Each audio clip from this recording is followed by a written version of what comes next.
From Superman taking down the KKK to the real-life Spider-Man in a lab coat, the cosplayers rewriting the rules, and kids whose wheelchairs become their superpowers. These are superhero stories like you've never seen before. The year was 1946. Radio was king, and the adventures of Superman ruled the airwaves. But with fascism vanquished, the Man of Steel set his sights on a different foe. This is the story of how Superman busted the Ku Klux Klan. Because unless we stop this fiery cross Klan now, they'll get you no matter where you go. The story starts with Stetson Kennedy, a journalist who infiltrated the Klan for the Anti-Defamation League. He wanted to melt the cultural glue that held the Klan together. Thanks, Rick. No problem. That's Rick Bowers. B-O-W. He wrote this book. Superman versus the Ku Klux Klan. But what does Stetson Kennedy have to do with Superman? Remember, the last son of Krypton needed a new enemy. The producers of the radio show, on a very bold gambit, decided Superman would take on real-life hate groups.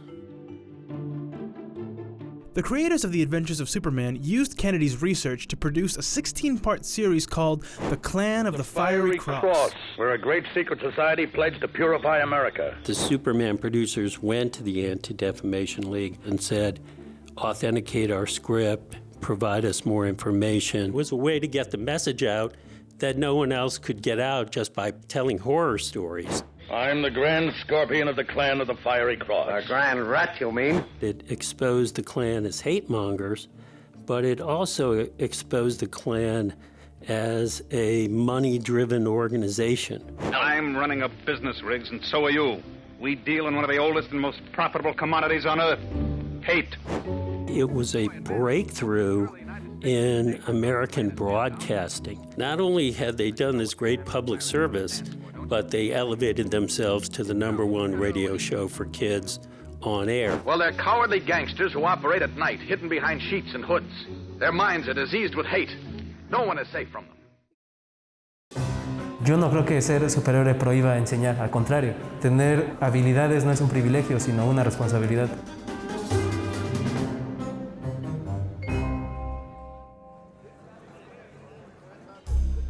Hola, soy Moisés Vázquez, tengo 27 años y doy clase en la Facultad de Ciencias como Spiderman.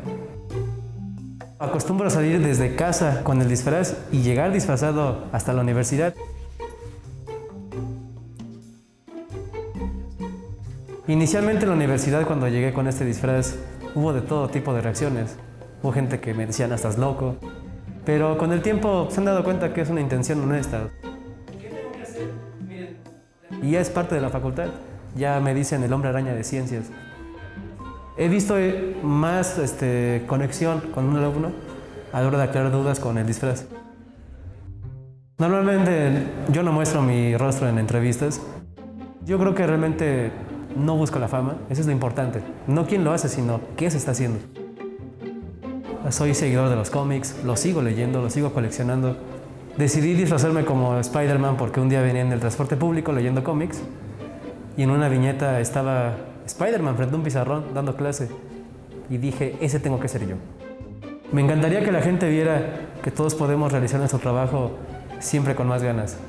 En mi caso, disfrazarme me motiva para ser un mejor profesor, pero cada quien debe encontrar la manera de hacer su trabajo con mayor felicidad, con mayor vocación. There are very few prominent black cosplayers. I definitely feel like a minority within a minority sometimes. Cosplay literally stands for costume play. So it's individuals who dress up in costumes. You get to embody the characters. It's almost like making an action figure of yourself. My name is Jordan Barnett. By day, I'm a web content manager, but by night, I'm Deadshot. For me, cosplay is a creative outlet. I'm not an artist. I can't draw, but I love to build, I love to craft, do things with my hands. Each costume is an art piece. Cosplayers know me as Blurred Vision. Blurred literally stands for Black Nerd. Within the cosplay community in general, I feel accepted, but the majority of characters I cosplay were originally Caucasian characters. I definitely feel the racial tension. Even my Flash cosplay, people thought at first I was the reverse Flash. I'm clearly not like that character you think I am, so why assume I'm the villain? It's really disconcerting when you love a character, but because you don't actually look like the character, people will kind of judge you for that. For me and the people that I associate with, it's more about what you love.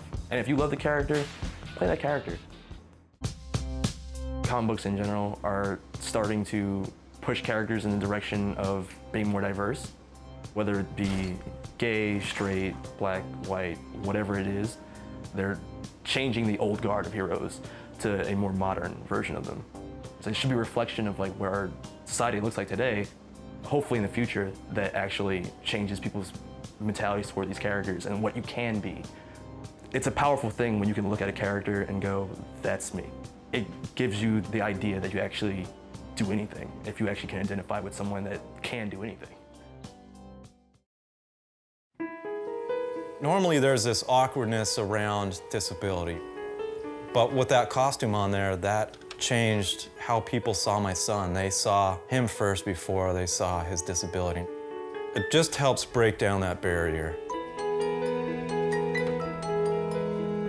Magic Wheelchair is a nonprofit that builds epic costumes for amazing kiddos in wheelchairs.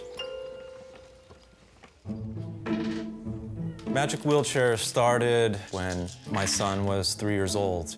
Halloween rolled around and he wanted to be a pirate. We're new to the whole disabilities and wheelchair thing.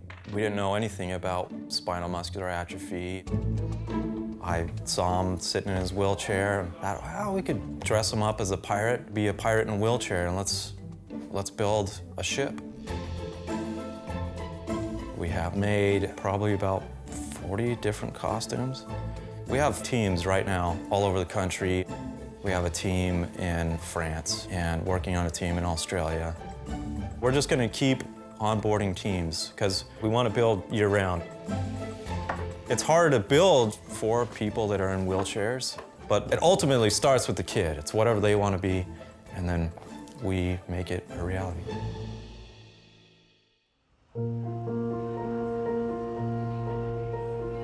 Halloween was kind of our initial push, but we're seeing like Comic-Con, right?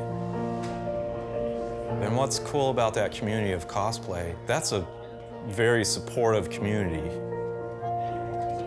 The cold reality of childhood diseases are some of them won't be around for next Halloween, so let's find something that we can do while they're here with us. So they have these great memories, and that their families have memories when they're gone. It's almost like a cure for the day, because they don't see the wheelchair. They just see these amazing kids, and it bridges gaps and overcomes that awkwardness that we have in society. I mean, they're the star of the show. Oh, it's awesome to see.